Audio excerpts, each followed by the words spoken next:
1984 থেকে 2024 দেশের প্রথম মেট্রো রেল পুজোর মাসেই পা দিচ্ছে 40 বছরে। তাই এই শহরের এক নামজাদা পুজো কমিটি এবার নিজেদের পুজোর থিম করেছে মেট্রোকেই। 1984 সালের 24 অক্টোবর ভবানীপুর থেকে এসপ্ল্যানেড দেশের প্রথম মেট্রো হিসেবে যাত্রা শুরু করল কলকাতা মেট্রো। 2024 সালের 15ই মার্চ গ্রিন লাইন মেট্রো গঙ্গার নিচ দিয়ে যাত্রা শুরু করে মিলিয়ে দিল দুই যমজ শহর কলকাতা এবং হাওড়াকে।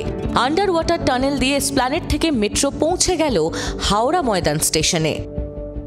শহরের গর্ব মেট্রো এইভাবেই অতিক্রম করে ফেলল 40টা বছর। মেট্রো হয়ে উঠল যানজটে হাঁসফাঁস তিলোত্তমার লাইফ লাইন বা চালিকা শক্তি। বিগত 4 দশকে মেট্রো রেল ছুঁয়ে ফেলল দক্ষিণ শহরতলির গড়িয়া, উত্তরের দক্ষিণেশ্বর, পূর্বের বেলেঘাটা আর দক্ষিণ পশ্চিমের জোকা।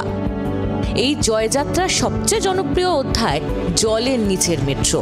এবার সেই মেট্রো থিমের আকারে উঠে আসছে গিরিশ পার্ক মেট্রো স্টেশনের ঢিল ছোড়া দূরত্বের জগৎ মুখার্জি পার্কে। 88তম বর্ষে এবার তাদের থিম প্ল্যাটফর্ম হাওড়া ময়দান। তারা এখানে একটা তো চলমান মেট্রো পাবে এবং সেটা গঙ্গার নিচে দিয়ে যাচ্ছে, সেই ফিল্ডটা নিয়েই মানে আমি এই মেট্রোটা করে গেছি, প্রথম যেদিনকে ওপেনিং হয় তার বোধহয় 2-3 দিন পরেই গেছি, কারণ পরিকল্পনাটা অনেক দিনকার তা গিয়ে আমি ওই ফিল্ডটা পাইনি। আমি শুধু একটা নীলাভ আলো যেটুকু গঙ্গার নিচে দিয়ে যাচ্ছে ওইটুকু অংশ ছিল, বাকিটা কিন্তু ছিল না, যেটা আমরা এখানে করছি।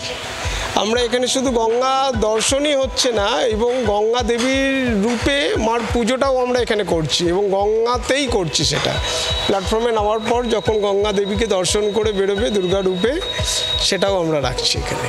2016 সালে জগৎ মুখার্জি পার্ক এই সুবল পালের হাত ধরেই ডাউন বনগা লোকাল নামে একটি থিম করেছিল। ভিড়ে ঠাসা লোকাল ট্রেনের চলন্ত কামরায় যদি দুর্গাপুজো হতো তাহলে তার চেহারা কেমন হতো? অনেকটা সেই ধাঁচেই এবারের পুজো। 2016 সালেও বনগা লোকাল ডাউন বনগা করেছিল, তারপরে সাবমেরিন। এবছরে জলের তলায় মেট্রো রেল একটা অভিনব জিনিস হতে চলেছে। মানুষ অপেক্ষা করুক, আশা করি খুব ভালো ফল পাবো এবং প্রচুর ক্রাউড হবে, সেগুলোকেও আমাদের মাথায় রেখে কাজ করছি। বিষয়টি শুনে পুলকিত কলকাতা মেট্রো রেলের কর্তারা। এরকম থিম যে পুজোয় হতে পারে সেটা তাদের ধারণার বাইরে ছিল। অবশ্য দেখতে যাবেন জানালেন মেট্রো রেলের মুখ্য জনসংযোগ আধিকারিক। পাশাপাশি জানালেন পুজোয় কোন কোন মেট্রো স্টেশনের কাছে কোন কোন জনপ্রিয় বা ক্রাউড পুলিং পুজো হয় তা মানুষকে জানাতে এইবার কলকাতা পুলিশ এবং কলকাতা মেট্রো রেল একটি বিশেষ অ্যাপ তৈরি করছে। কলকাতার যেটা গর্ব, সারা ভারতে যেটা গর্ব, সেটাকে নিয়ে কেউ যদি পুজোর থিম করে, এটা নাথিং লাইক দ্যাট। এটা ভালো লাগছে আমাদের শুনে। কলকাতা পুলিশ আমাদের সঙ্গে যোগাযোগ রেখেছে এবছর ওরা নতুন করে একটা ভিড়টাকে সেগ্রিগেট করার জন্য একটা নতুন মোবাইল অ্যাপ এনেছেন, টেকনোলজি এনেছেন। সেই ব্যাপারে প্রাইমারি লেভেলে একটা কথাবার্তা চলছে।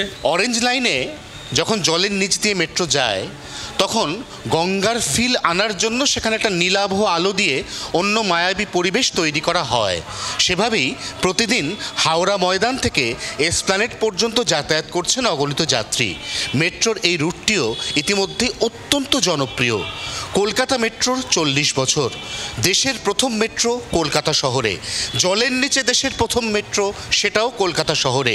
মেট্রোর এই গর্বকে এবার এক সম্পূর্ণ ভিন্ন আঙ্গিকে জগৎ মুখার্জি পার্কে ফুটিয়ে তুলছেন শিল্পী সুবল পাল। জি 24 ঘন্টার জন্য ক্যামেরায় তরুণের সঙ্গে অয়ন, কলকাতা। বাংলার আওয়াজ, বাঙালির আবেগ, জি 24 ঘন্টা।